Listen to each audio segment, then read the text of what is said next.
This video is sponsored by Squarespace. While the first Dune movie was being showered with praise at the 2022 Academy Awards, director Denis Villeneuve, DP Greg Fraser, and the rest of the heads of departments were actually hard at work, preparing to shoot the sequel. Part 2 was even more ambitious. If Part 1 built the world and set all the parts in place, Part 2 dives straight in with an escalation in drama and an abundance of large-scale set pieces. So let's take a closer look at the cinematography and show how Dune achieved such bold, ambitious, epic visual storytelling. Whenever you do a movie, you've got to solve a series of problems, and some of them are technical, like how do you get a bit of equipment to a certain place?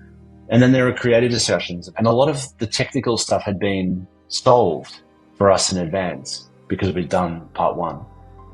This, along with the critical and financial success of the first movie, emboldened the filmmakers and got them considering how they could creatively and visually elevate part 2. One of the early crossroads they arrived at was how closely they should retain the look and feel of what they had done in the first film, or if they should deviate to shooting a different format, use a different palette, or implement different lighting ideas.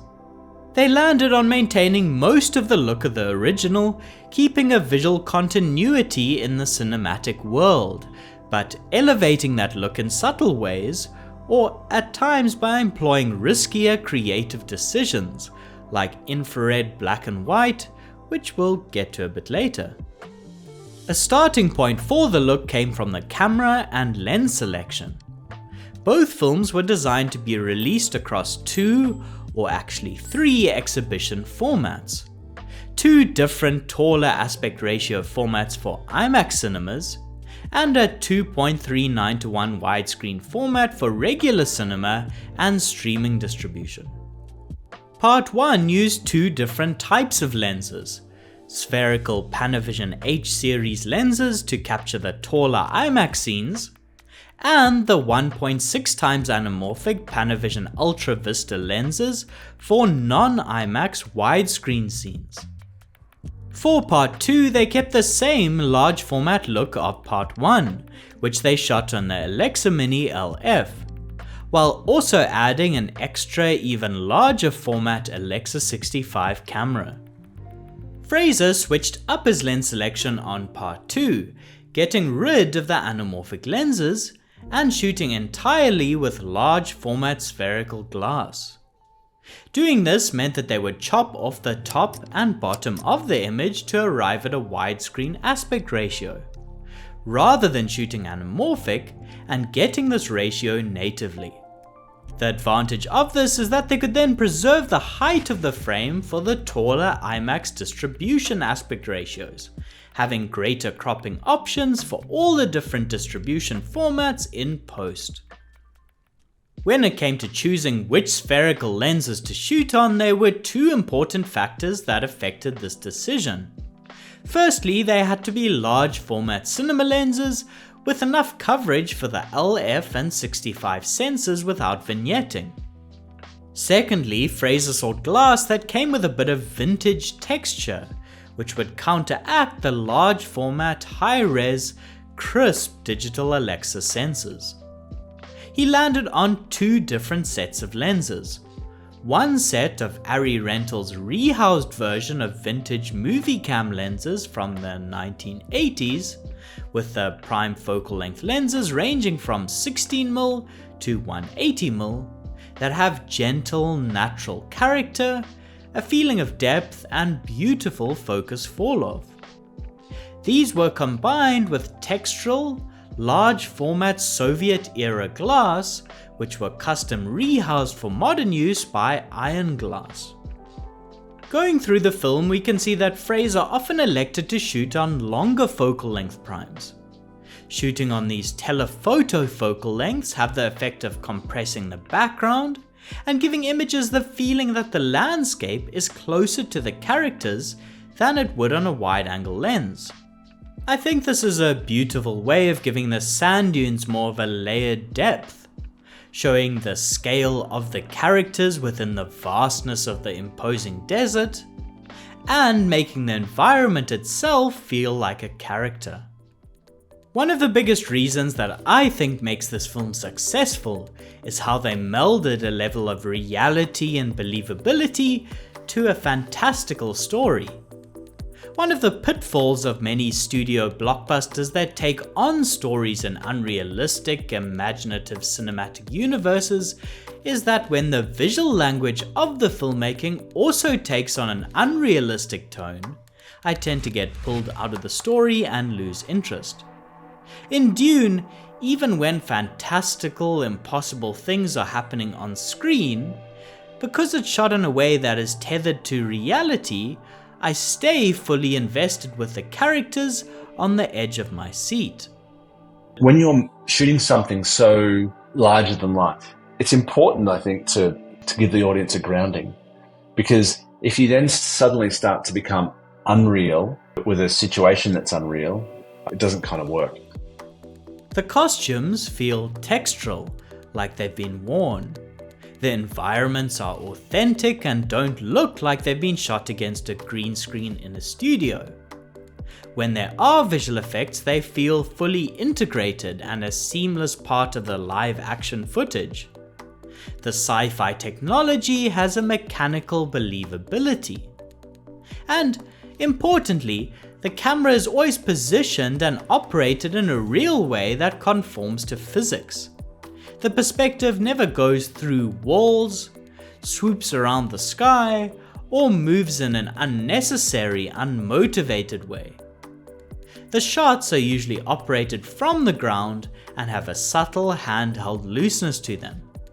Or if the camera does move, it's usually tracking the motion of characters, always keeping the photography grounded in reality. Well, almost always. But before we get there, I'd like to thank Squarespace for sponsoring this video. Every cinematographer and filmmaker, even those as big as Greg Fraser, have a website.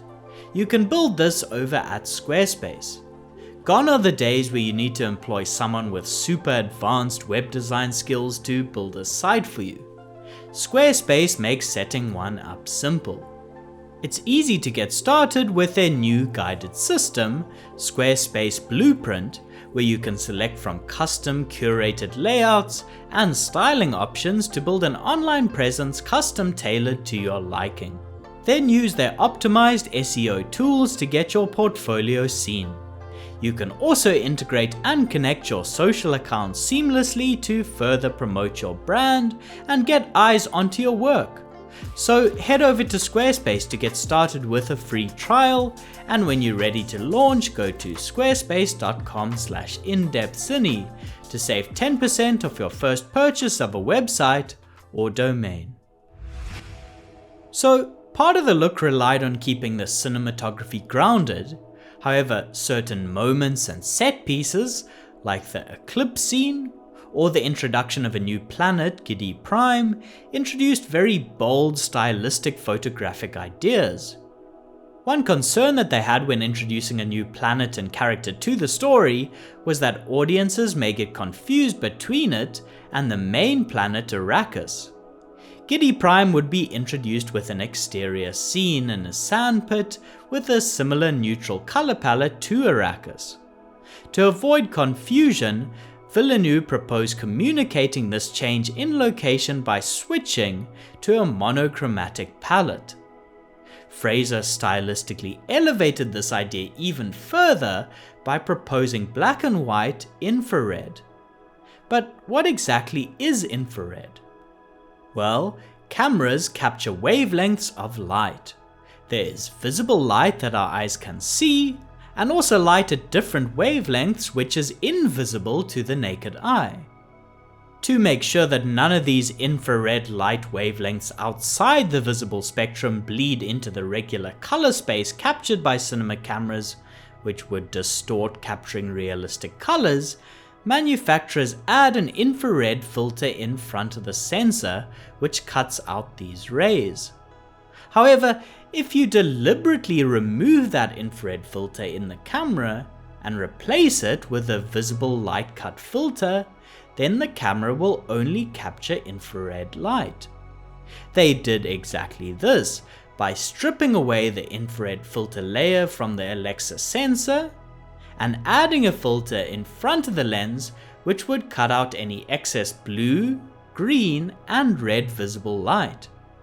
This image could then be desaturated into monochrome for on-set monitoring and post-production. Infrared light isn't exactly flattering to actors. When shooting characters under hard, direct, toppy sunlight, it gives them a frightful, intimidating pale appearance with dark eyes, an accurate emotional representation of the central sadistic character from this world.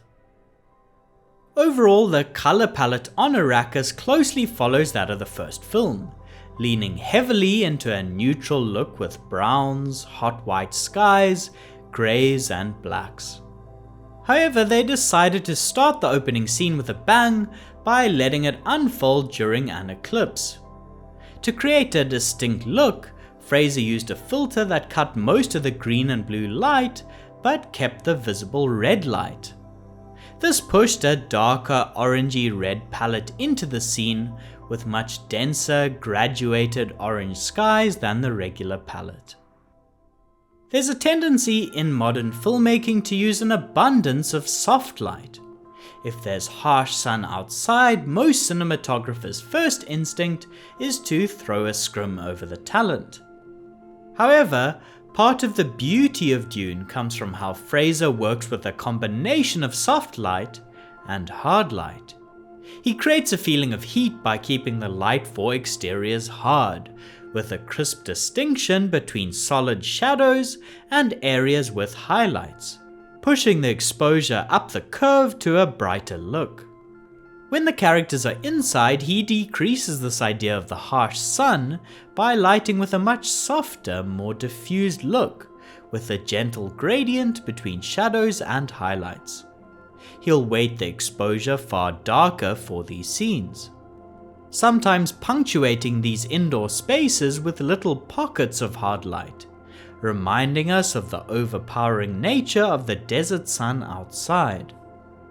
He masterfully takes a visceral feeling and communicates it using light.